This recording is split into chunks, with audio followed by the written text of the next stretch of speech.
There was only one place on the North American continent where the expansion of the 19th century frontier was stopped, not just slowed down, but actually reversed.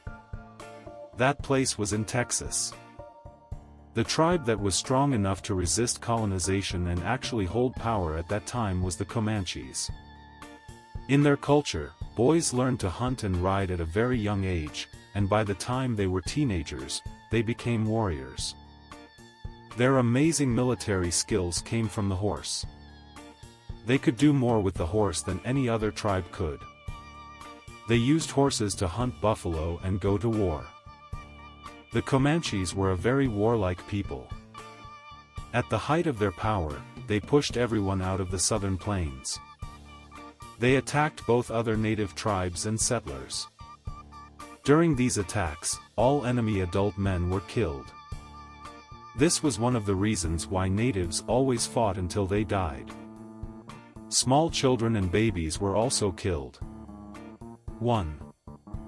The Comanches were one of the most powerful tribes in North America. They had a strong culture that helped them stay in charge. They were skilled warriors and were known for their bravery. Their success came from their ability to use the horse to their advantage. The horse gave them a big advantage over other tribes. 2. The Comanches were a complex and interesting tribe. They were not just warriors, they were also skilled traders and diplomats. They had a strong sense of community and worked together to protect their people and their land. They were a major force in the region and were respected by other tribes. 3. Despite their power, the Comanches were eventually defeated by the U.S. military. The U.S. wanted to expand its territory and the Comanches got in the way. The U.S. used guns and other technology to defeat the Comanches, who relied mainly on their horses and bows and arrows. The Comanches fought hard, but they were no match for the U.S. Army. 4. The Comanches were a proud and independent people. They were not interested in living under the control of the U.S. government. They wanted to keep their freedom and their way of life. They fought hard to protect their land and their people, but in the end, they were defeated. 5. The legacy of the Comanches lives on today. They are remembered as a powerful and proud tribe that fought hard to protect their people and their land. They are an important part of American history and their story continues to inspire people today. 6. The Comanches were a complex and multifaceted tribe. They were warriors, traders, diplomats, and more. They were a major force in the region and were respected by other tribes. They were a proud and independent people who fought hard to protect their land and their people. Many kids in the age group of 3 to 10 were often taken as prisoners. The women were often attacked and either killed or taken prisoner. Prisoners would be brought back to the camp and hurt. They would be hurt. Hurts included cutting off parts of their bodies, burning them with fire, and forcing many women to have sex with multiple men.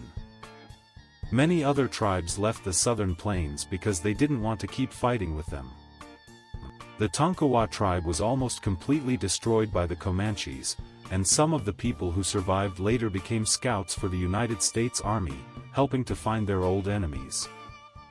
Before they had conflicts with American settlers in Texas, the Comanches made life very hard for the people living there, not just the Spanish colonizers but also the Plains Apaches. The Comanches would ride across the southern plains to hunt buffalo and raid the Plains Apaches took the full force of their attacks and were forced to leave the Texas plains before the first American settlers arrived. They were forced to leave their original home by the Comanches and ended up settling in New Mexico, Arizona, and western Texas. On the other hand, the Kiowas formed a strong alliance with the Comanches, often fighting and hunting together. The first time the Spanish settlers and the Comanches met was in early 1758. A large group of Comanches on horseback, who were unknown to the Spanish, chased away a herd of horses that were eating between San Antonio and a Spanish mission where Apaches were being converted. Seeing that the Spanish and the Apaches were friends now, 2,000 Comanches attacked the mission San Saba, which was occupied by 35 men. The Comanches and their friends, who were wearing red and black paint on their faces, had European armor and guns, as well as their own lances, bows, and arrows. The two groups clashed. The Spanish were greatly outnumbered by the natives and were killed. The Comanches cut off the hair from the dead soldiers and waved their bloody prizes. They then went to a place and took things they didn't own and set it on fire. This was the start of many problems between the Comanches and the people who had recently moved there. Over the next few years, everyone in those new communities knew what to expect from a Comanche attack.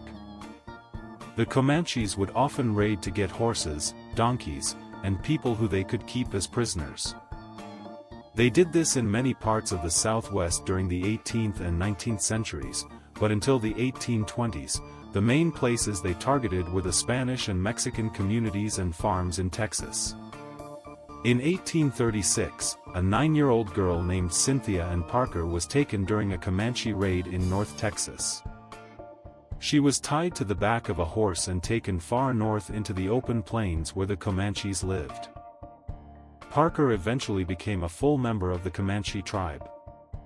She got married to a respected Comanche leader and had 3 children. One of her children was a boy named Quanah Parker, who would grow up to be one of the last free Comanche leaders. In the 1800s, they started to attack deep into Mexico, getting close to Mexico City. They would attack at night, under the full moon, because it gave them better light. The most famous Comanche attack is the Big Raid of 1840. The attack came as a revenge for a sad event that happened in San Antonio in the spring of 1840. Texas officials tried to arrest a group of Comanche leaders who were trying to make peace, exchange prisoners, and solve their problems. However, the fighting started, and 35 Comanches, including 12 important leaders, were killed. The other 30 Comanches, mostly women and children, were caught by the Texans. 7 Texans were also killed, and 8 were hurt. As a response, a few months later, the Comanches launched a big attack. An estimated 500 warriors, led by Chief Buffalo Hump, made a sweep through South Texas, completely destroying the towns of Victoria and Linville. They killed 25 Texans and took their belongings, burning down the settlements. During and after the Civil War, the frontier was in chaos. On one side, there was a growing civilization trying to expand westward. On the other, there were vast lands ruled by fierce native tribes who did not want to be controlled. You could see how bad things were by looking at the number of settlers who had given up their lands. The frontier, which had been pushed west with so much hard work and bloodshed, was now moving backward. People were retreating from the lands they had tried to settle. The reason for this change was the strong fighting skills of a relatively small group of Comanches who terrorized the Southwest. They made life so difficult for the settlers that those who had tried to settle the lands west of San Antonio had to return to the safety of San Antonio, which was then the largest city in Texas. After many years of problems and violence, the U.S. Army sent Colonel Ronald Slaughter Mackenzie to stop the Comanche resistance in 1871. He was a veteran of the Civil War and had the task of defeating the Comanches. They controlled a large area stretching from west of San Antonio up to the Llano Estacado, which is now part of the Texas Panhandle. It's worth noting that the Comanches depended heavily on buffalo for food and supplies. They knew the settlers were trying to get rid of the buffalo, which would leave them without a main food source. Without the buffalo, the Comanches were in a weak position. Over the next few years, there were many bloody fights between the U.S. Army and the Comanches and Kiowas. These conflicts were known as the Red River War. In the end, the U.S. Army was able to defeat the Comanches and Kiowas, forcing them to move to a reservation in Indian Territory, which is now Oklahoma. 1. The U.S. Army's goal in this mission was to defeat the Comanches and bring peace to the area. 2. Colonel Mackenzie and his men were able to use this to their advantage, as the Comanches were weakened by their lack of food. 3. The Red River War was a series of battles that lasted for several years, with the U.S. Army ultimately emerging victorious. Thank you for watching. If you enjoyed the content, please consider sharing the video and supporting the channel on Patreon. We've also launched our merchandise, so be sure to check it out. The link is in the description. Word count, 1117.